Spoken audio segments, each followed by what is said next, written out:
Hello everyone, welcome to the Hard Reset channel, and today I'm going to show you how to change the positioning method on the Canon EOS R50 camera.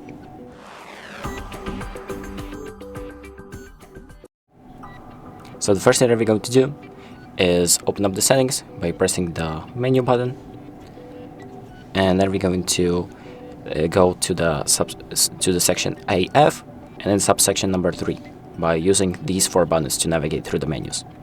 So there we go, subsection number 3, and then we're going to select touch and drag AF settings by pressing on the set button. And here you have the positioning method option. You can also press set again and select either absolute or relative.